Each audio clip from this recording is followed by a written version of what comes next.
So this is the new ultrasound probes. These little guys plug into your phone and you can see your arteries. You can see your vascular health.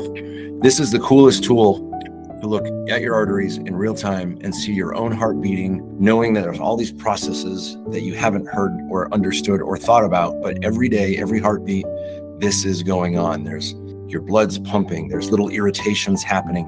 And this is the coolest tool ever, but it's not valuable to people. It's just a toy. But when you can understand what it can do for you, it becomes valuable. Everything in healthcare is just a piece of equipment. But until it's applied towards you, until you understand and you make better decisions, until you, by virtue of knowing what's going on in your body, you're going to select better foods for yourself. You're going to choose to walk up the stairs when you can because you value and you're willing to invest in yourself. So I wanted to talk about healthcare and how can you help yourself? And it's by understanding what's going on in your body, what inputs are helping and what are not.